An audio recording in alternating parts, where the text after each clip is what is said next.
রাতে ঘুমালে অনেকের মুখে লালা পড়ে যায়। এটি সাধারণত কোনো গুরুতর রোগ নয়, তবে বারবার হলে অস্বস্তির কারণ হতে পারে। নিচে মুখে লালা হওয়ার কিছু সাধারণ কারণ দেওয়া হলো। রাতে ঘুমের সময় মুখে লালা হওয়ার কারণ: মুখ দিয়ে শ্বাস নেওয়া, নাক বন্ধ থাকা, সর্দি জ্বর, সাইনাস বা অ্যালার্জির কারণে ঘুমের সময় নাক দিয়ে শ্বাস না নিয়ে মুখ দিয়ে শ্বাস নিলে লালা বাইরে বের হয়ে আসে। ঘুমের ভঙ্গি: একদিকে কাত হয়ে বা উল্টে ঘুমালে লালা সহজে বের হয়ে আসে। লালা উৎপাদন বেশি হওয়া: হজম শক্তি ভালো হলে, গর্ভাবস্থা, কিছু ওষুধ খাওয়া যেমন অ্যান্টিবায়োটিক, ঘুমের ওষুধ ইত্যাদি বা অ্যাসিডিটি থাকলে লালা একটু বেশি তৈরি হয়।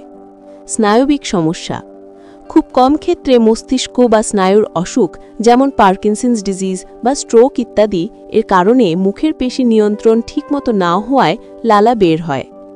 দাঁতের সমস্যা: দাঁতের গঠন সঠিক না থাকা বা মাড়ির রোগের কারণেও লালা জমে মুখ দিয়ে বের হয়ে যেতে পারে। প্রতিকার: নাক বন্ধ থাকলে চিকিৎসা করান এবং সঠিকভাবে নাক পরিষ্কার রাখুন। চিত হয়ে ঘুমানোর চেষ্টা করুন। রাতে ঘুমানোর আগে অতিরিক্ত মশলাদার বা অ্যাসিডিটি বাড়ায় এমন খাবার এড়িয়ে চলুন। প্রয়োজনের অতিরিক্ত ওষুধ সেবন এড়িয়ে চলুন। ডাক্তারের পরামর্শ ছাড়া বন্ধ করবেন না।